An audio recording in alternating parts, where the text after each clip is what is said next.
दोस्तों, हम सभी की जिंदगी में कभी ना कभी ये पल तो आता ही है जिसमें हम अचानक से बोल उठते हैं, व्हाट अ कोइंसिडेंस। वैसे दोस्तों, आपकी जिंदगी में सबसे बड़ा इत्तेफाक कौन सा हुआ है, उसके बारे में हमें कमेंट में बताना मत भूलिएगा। आपके फेवरेट चैनल में आपको कुछ ऐसे इत्तेफाक दिखाऊंगा जिसे देखकर आप समझ ही नहीं पाएंगे कि ये इत्तेफाक है या जादू। तो दोस्तों, बिना देर किए चलिए शुरू करते हैं हमारे इंटरेस्टिंग वीडियो। लेकिन वीडियो पसंद आए तो इसे लाइक करने में कंजूसी मत करना। Cosmic coincidence. दोस्तों, मार्क ट्वेन अमेरिका के जाने माने राइटर थे और उनकी राइटिंग स्किल्स के तो क्या कहने, उसी के साथ इनकी प्रिडिक्शन भी बिल्कुल सही जाती थी। दोस्तों, हम आपको बता दें, इनका जन्म हैलीज कॉमेट के आने के बाद 30 नवंबर 1835 में हुई। इन्होंने 1909 में भविष्यवाणी की कि इनकी मौत हैलीज कॉमेट के वापस जाने पर हो जाएगी, जिसके बारे में इनका कहना था कि मेरी जिंदगी की सबसे बड़ी निराशा वाली बात होगी अगर मैं हैलीज कॉमेट के जाने के बाद न मरा, क्योंकि मैं उसके साथ ही आया था और मेरा अंत भी उसी के जाने के बाद होगा। जिसके बाद दोस्तों, ये बात सुनकर पूरी दुनिया चौंक गई, क्योंकि हैलीज कॉमेट के जाने के दूसरे दिन ही हार्ट अटैक से इनकी मृत्यु हो गई। खुद की मौत की तारीख तय करने वाले ये बेहतरीन राइटर 21 अप्रैल 1910 को दुनिया को छोड़कर चले गए। A killer prediction. दोस्तों, अब जब मौत की भविष्यवाणी की बात हो रही है तो हम आपको ऐसी प्रेडिक्शन के बारे में बताते हैं जिसके बारे में सुनकर आप सभी दंग रह जाएंगे, क्योंकि ये कोई प्रेडिक्शन नहीं बल्कि दुनिया भर में अपने पैर पसार रहे कोरोना वायरस की प्रेडिक्शन थी, जो हजारों लोगों को मौत के घाट उतार रहा है। वो कुछ ही समय में जब आप बोलेंगे कि कोरोना वायरस की प्रेडिक्शन किसने कर दी, तो दोस्तों, डीन कॉन्ट्ज नाम के नॉवलिस्ट की बुक जिसका नाम द आइज ऑफ डार्कनेस था, उसमें इस वायरस के बारे में पूरी तरह से बताया गया है, जिसमें डीन ने एक ऐसी बीमारी के बारे में बताया जो महामारी की तरह फैलेगी और एक इंसान से दूसरे इंसान तक पहुंच जाएगी, जिसमें उन्होंने इस बीमारी को वुहान 400 कहा था। अब दोस्तों, अगर भूल रहे हैं, हम आपको बता दें, वुहान ही वही शहर है जिस जगह से कोरोना वायरस की शुरुआत हुई। दोस्तों, डीन ने 1981 में लिखी इस बुक में ये बताया कि ये बीमारी एक वायरस होगी जो धीरे धीरे सभी में फैलने लगेगा। और तो और इनकी बुक के कुछ पन्ने पलटे गए तो उसमें बहुत सी चीजें कोड वर्ड में लिखी हुई थी, जिससे पता चलता है कि इन्होंने इस बीमारी के आने का आकलन पहले ही कर लिया, क्योंकि इस बुक में अगर कोड वर्ड में ढूंढा जाए तो वो सभी बातें मौजूद मिलेंगी जो इस समय हो रही है, चाहे वो 2020 की महामारी हो या फिर इस महामारी की शुरुआत 2019 से हुई हो।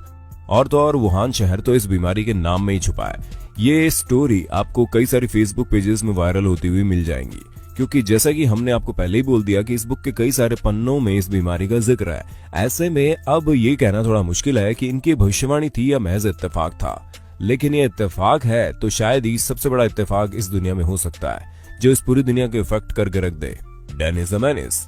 दोस्तों, डेनिस द मेनिस एक ऐसा कार्टून कैरेक्टर है जिसे यूएस में काफी पसंद किया गया, जिसमें इस कैरेक्टर के पीले बाल होते हैं और ये रेड कलर की ड्रेस पहनता है, और तो और इसके साथ एक कुत्ता भी होता है। दोस्तों, इस कार्टून कैरेक्टर को सन 1951 में अमेरिकन कार्टूनिस्ट हैंड केचम ने क्रिएट किया, जो उनका खुद का आइडिया था। इनका एक cartoon character Dennis the Menace US में रहने वाले 12 मार्च 1951 में एक न्यूज़पेपर में प्रकाशित किया गया। लेकिन दोस्तों, किसे पता था कि यूके की फेमस बीनो कॉमिक बुक अपना नया कैरेक्टर ला रही है, जिसका नाम भी डेनिस द मेनिस था। इस कैरेक्टर में लड़का ब्लैक लाइनिंग वाली टी शर्ट पहनता है और उसके काले बाल होते हैं। उसके साथ एक कुत्ता भी होता है जो कि यूएस वाले डेनिस द मेनिस से काफी मिलता जुलता है। तो दोस्तों, इन दोनों ही कैरेक्टर्स को अलग अलग कार्टूनिस्ट ने क्रिएट किया, लेकिन दोनों में इतनी ज्यादा सिमिलैरिटी है कोई भी इस बात पर यकीन कर सकता है, पर ये दोनों अलग अलग लोगों का दिमाग है। और तो और सबसे चौंकाने वाली बात तो ये है कि दोनों ही कार्टून कैरेक्टर अपनी अपनी जगह पर काफी ज्यादा फेमस हुए और सक्सेस भी। Lucky dollar. अच्छा दोस्तों, क्या आप सोलमेट जैसी चीजों पर विश्वास करते हैं? अगर नहीं करते तो इस स्टोरी को सुनने के बाद आपको इस बात पर जरूर विश्वास हो जाएगा, क्योंकि ईस्टर और पॉल एक कपल थे जो एक दूसरे को प्यार करते थे। एक दिन पॉल जब एक रेस्टोरेंट में सैंडविच खरीदने गया तो उसे पेमेंट के रिटर्न में बचा हुआ एक नोट मिला, जिस नोट पर ईस्टर लिखा हुआ था। उस नोट को देखकर पॉल काफी खुश हुआ।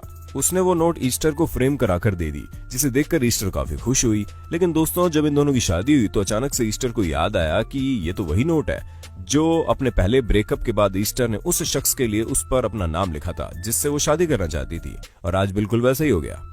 Perfect timing.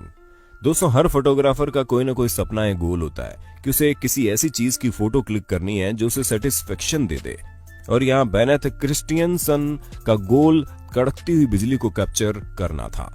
दोस्तों, क्रिस्टियन मौके का बहुत दिनों से इंतजार कर रहे थे, लेकिन जब ये एक बार नदी के पास का ब्रिज पार करते हुए जा रहे थे तब इनका इंतजार खत्म हुआ, जहां पर इन्होंने कड़कती हुई बिजली को एक शानदार फोटो खींच ली।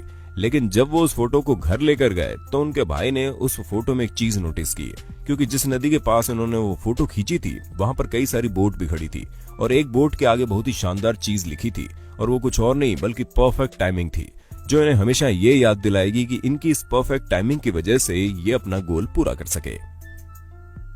एफिशी प्रेडिकामेंट। दोस्तों एक बात तो हमें माननी पड़ेगी कि बिल्लियों के बिहेवियर का कुछ कहा नहीं जा सकता, वो कब क्या बिहेव कर दे किसी को नहीं पता। ऐसे में दोस्तों तब बात और भी ज्यादा चौंकाने वाली हो जाती है जब बिल्लियां कुछ ऐसा कर जाती है जिसकी कोई उम्मीद भी नहीं होती। अब जैसे कि आप इस कंटेनर को देख लो जो पानी सहित उल्टा गिरा हुआ है, और तो और इसके अंदर फिश भी मौजूद है। अब दोस्तों सबसे बड़ा कोइंसिडेंस क्या हो सकता है? बिल्ली के पूरा फिश कंटेनर गिराने के बावजूद भी फिश और कंटेनर दोनों सही सलामत है। Final resting place. दोस्तों 1914 से लेकर 1918 तक पहले वर्ल्ड वॉर के दौरान लगभग 7 लाख ब्रिटिश सोल्जर मारे गए।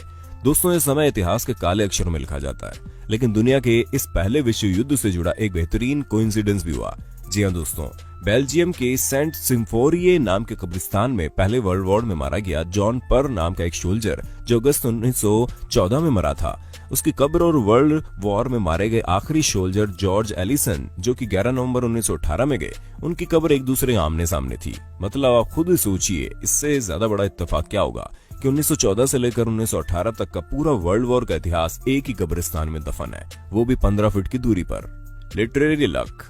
दोस्तों अमेरिकन नॉवेलिस्ट एनी पेरिस एक लाइब्रेरी में अपने हस्बैंड के साथ बुक देख रही थी, तभी उन्हें जैक फ्रॉस्ट की स्टोरीज वाली बुक मिली, और तब इन्होंने अपने हस्बैंड को बताया कि जब वो छोटी थी तो उनके पास सेम ऐसी बुक थी जिसमें वो कई सारी कहानियां पढ़ा करती थी। जिसके बाद जब उनके हस्बैंड ने बुक खोलकर देखा तो उस बुक के अंदर एनी पेरिस का नाम और उनके बारे में चीजें लिखी हुई थी, जिसे देखकर उनके हस्बैंड पूरी तरह से दंग रह गए, क्योंकि ये वही बुक थी जो बचपन में एनी पढ़ा करती थी। वैसे दोस्तों क्या आपको कभी अपनी पुरानी चीज इस तरह इत्तेफाक से मिली है? अगर हाँ तो कमेंट बॉक्स में बताना जरूर। Poor Richard Parker. दोस्तों एडगर एलन पोल अपने टाइम के बहुत ही बेहतरीन नॉवेलिस्ट हैं, जिनकी नॉवेल बहुत ही फेमस है जिसका नाम रिचर्ड पार्कर है। इस नॉवेल में इन्होंने 4 व्यक्तियों की कहानी बताई, जिसमें से वो चारों एक आइलैंड में फंस जाते हैं, जिसके बाद काफी दिनों तक खाने के लिए कुछ न होने की वजह से वो डिसाइड करते हैं कि उनमें से किसी एक को बलि का बकरा बनाकर तीनों लोग उसे खाकर अपना पेट भरेंगे, जिससे 4 लोगों के मरने से अच्छा है कि कोई एक मरेगा, जिसका नाम रिचर्ड पार्कर होता है। दोस्तों उसके कुछ सालों बाद 1884 में 4 लोग शिप में से जा रहे थे। उनका शिप एक आइलैंड में फंस जाता है, जिसकी वजह से उनमें से एक व्यक्ति उस नाव में गिर जाता है और बेहोश हो जाता है। जिसके बाद वो तीनों ये डिसाइड करते हैं कि जो व्यक्ति बेहोश हो गया है वो उसे मारकर खा लेंगे ताकि वो तीनों जिंदा रह सके। जिसके बाद जब इस चीज का पता लोगों को चलता है तो उन्हें जेल की सजा सुनाई जाती है। लेकिन सबसे ज्यादा चौंकाने वाली बात तो यह है कि जिस व्यक्ति को उन तीनों व्यक्तियों ने मारकर खाया उसका नाम भी रिचर्ड पार्कर होता है। डॉगी डोपेलगैंगर्स।